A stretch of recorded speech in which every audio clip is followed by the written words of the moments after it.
La guérison, c'est la manifestation de la bonté de Dieu. La résurrection, c'est la manifestation de la miséricorde de Dieu, de la compassion de Dieu. Et quand il voyait les malades, l'esprit de compassion qui était en lui se mettait à l'œuvre. Mais cela ne faisait pas partie de ces 2 feuilles de route. Donc, même s'il n'y a pas la guérison dans ce que tu fais, crois. Crois. Fais ce que Dieu te dit de faire. Persévère. Si tu ne vois pas les miracles, persévère. Persévère. Le nom de Jésus qui sort de ta bouche reste et demeure le plus grand miracle. Le plus grand miracle.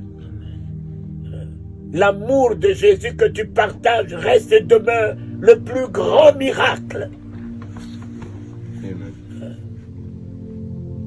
Le Saint-Esprit que tu partages, un esprit de paix, de joie avec les autres, c'est le plus grand miracle. Merci, papa.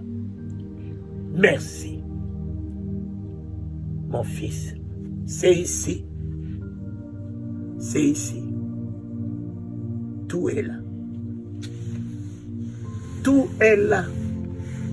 Cet homme, pour rentrer là-dedans, il a fait cuire ça 40 jours et 40 nuits dans le désert.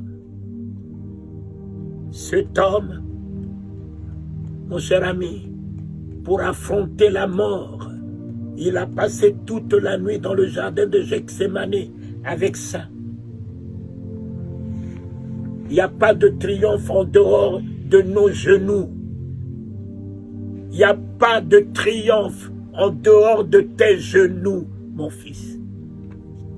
Il n'y a pas de triomphe, de victoire dans ce monde en dehors de tes genoux. Un chrétien, un enfant de Dieu qui a genoux, ébranle l'enfer. Les démons ne peuvent rien sur lui. Sur lui. Pierre a raté Gethsémane. Pierre est devenu sanguinaire, coupant l'oreille et allait renier son maître devant une pauvre femme. Jésus a réussi Gethsémane. Il a affronté ses ennemis.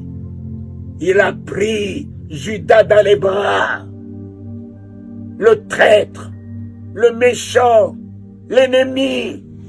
Au lieu de nous détourner de nos ennemis, au lieu de ne pas leur tendre les mains, lorsque tes genoux sont par terre toute la nuit, tu as la hauteur au-dessus de leur méchanceté. Tu prends de la hauteur au-dessus de leur ingratitude. Tu prends de la hauteur au-dessus. Il a pris Judas, il l'a appelé mon frère. Mon frère. Oh Seigneur, tu as trouvé tout cela où? Il a trouvé tout ça dans le jardin de Gethsémane.